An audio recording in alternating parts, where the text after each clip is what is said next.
ආයුබෝවන් සුබම සුබ දවසක් වේවා මගේ යාළුවෝ සියලු දෙනාටම මං අද කියලා දෙන්න යන්නේ බණ්ඩක් එළවලුවක් කොහොමද රසවත් විදිහට ටෙම්පරාදු කරලා වඩාත් ඉක්මන් කාලයකින් හදාගන්නේ කොහොමද කියලා. ඔයාලා මුලින්ම බණ්ඩක් ටික හොඳට සෝදලා ලා කරල් වලින් අරගෙන අවශ්‍ය ප්‍රමාණයට මෙන්න මේ වගේ කපලා එකතු කරගන්න. ඊට පස්සේ අපි බලමු තව මොනවද අවශ්‍ය වෙන්නේ කියලා. මේ වෙලාවේදී අවුමිරිස් කරල් දෙකක් වගේ හොඳින් සෝදලා පොඩිවට කපා ගන්න. ඒ වගේම ටෙම්පරාදුව සඳහා සුදු ලුණු බෙකි දෙක තුනක් හොඳට මෙන්න මේ වගේ තලලා එකතු කරගන්න. ඒ වගේම තක්කාලි ලොකු ගෙඩි එකයි, කහ තේ හැඳි කාලයි, 3-5 තේ හැඳි භාගයයි, ලුණු අවශ්‍ය ප්‍රමාණයට රස අනුව කෑලි මිරිස් තේ හැඳි එකයි. ඒ වගේම බීලුණු පොඩි ගෙඩි එකයි, කරපිංචා ටෙම්පරාදු කර ගැනීමට අබ තේ හැඳි එකයි, උළුහාල් තේ හැඳි කාලයි, අවශ්‍ය පමණ පොල් තෙල්. මෙන්න මේ දේවල් තමයි අවශ්‍ය වෙන්නේ. අපි දැන් බලමු රසවත් විදිහට බණ්ඩක් ටික කොහොමද ටෙම්පරාදු කරලා හදාගන්නේ කියලා. ඔයාලා මුලින්ම භාජනයක් ලිපේ තියාගෙන පොල් තෙල් අවශ්‍ය ප්‍රමාණයට එකතු කරන්න. මම මෙතනදී පොල් තෙල් හරියටම මේස හැඳි එකමාරක් එකතු කරගත්තා. පොල් තෙල් ටික යාන්තමින් රත් වෙනකොට අපි තරාගත්ත සුදු ලුණු ටික එකතු කරගමු.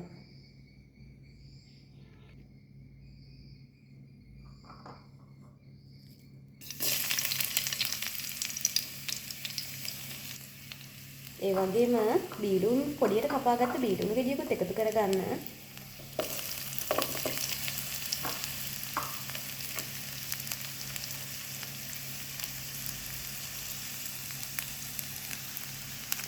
කරපිංචා ටිකත් අපි එකතු කරගමු.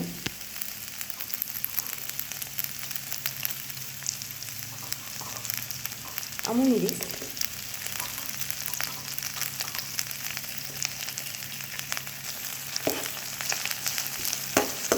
මේ ටික යාන්තමින් බැදෙනකන් තෙලේ කරගමු.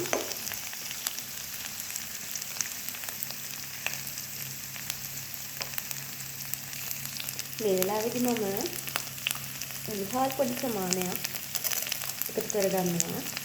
ඒ වගේම අබ ඇට,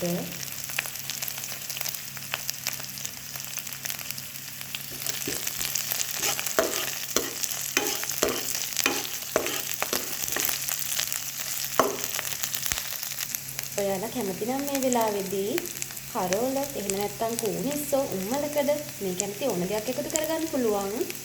මම හදාගන්නේ මේ විදිහට හැදුවමත් ගොඩාක් රසයි. අපි දැන් මේ ටික යාන්තමින් හොඳ සුවඳට ටෙම්පරාදු වෙලා එනකොට බණ්ඩක් ටික එකතු කරමු.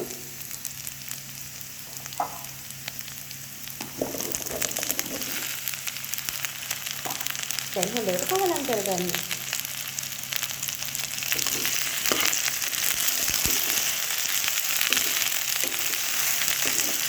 ලිපේ ගින්නර අඩු මට්ටමේ තියාගන්න.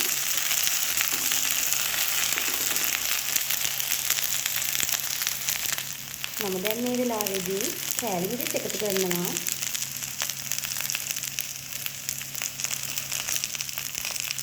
ඒ වගේම කහ කුඩු, අමු 3-5 කුඩු, ඒ වගේම රසායනික දුන්නු. දැන් මේ ටික හොඳට කවලම් කරගන්න.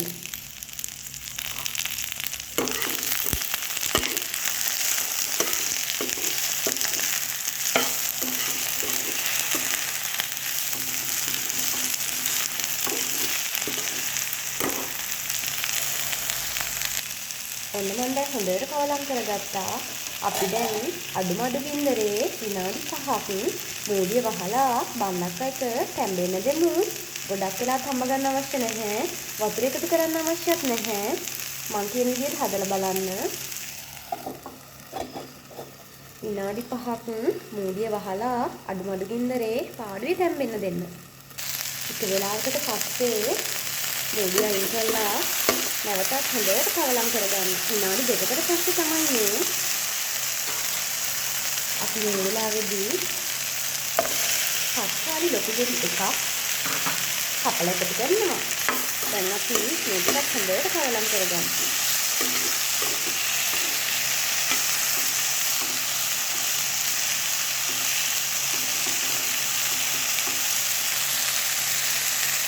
බණ්ඩක්ක කියන්නේ ගොඩාක් ගුණදායක එළවලුවක්. තක්කාලි එකතු කරගත්තම බණ්ඩක්කෙත් ගොඩාක් රසයි. අපි දැන් මේඩිය වහලා විනාඩි 3-4ක් තැම්බෙන්න දෙමු. ඔන්න යාළුවනේ හරියට විනාඩි 5කට පස්සේ තමයි මේ ඔයාලට තේරෙනව නේද? මේ වෙලාවේදී හරි සුවඳයි. බණ්ඩක්ක එකත් හොඳට කැඳිලා තියෙන්නේ. මම වතුර එකතු කරගත්තම පොඩ්ඩක්වත් ඔයාලට හිතෙනවා නම් බණ්ඩක්ක එක කැඳිලා මදි කියලා. ඔයාලා හරියටම වතුර මේක හොඳ එකක් එකතු කරලා කවලම් කරලා ආයෙත් කැඳෙන්න දෙන්න. මම මේ කියන විදිහට හදලා බලන්න ගොඩාක් රසයි. මේ බලන්න යාළුවනේ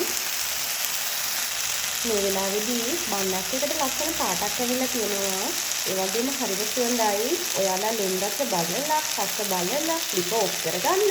දැන් අපිට රස බලන්න විතරයි තියෙන්නේ. මගේ යාළුවෝ මම කියන විදිහටම හදලා කමෙන්ට් එකක්, ලයික් එකක් දාන්න අමතක කරන්න එපා. අලුතෙන් එකතු වෙන ආදරණීය මගේ යාළුවන්ට මතක් කරන්න කැමතියි. තාමත් ඔයාලා මගේ channel එක subscribe කරලා නැත්නම් අදම subscribe කරන්න. ඒ වගේම ළඟම තියෙන bell icon එක click කරන්න අමතක කරන්න එපා. එහෙනම් මගේ යාළුවනේ නැවතත් අලුත් දවසක අලුත් වීඩියෝ එකකින් හමු වෙනතුරු මගේ යාළුවෝ සියලු දෙනාටම සුබ දවසක් වේවා. ගිහින් එන්නම්.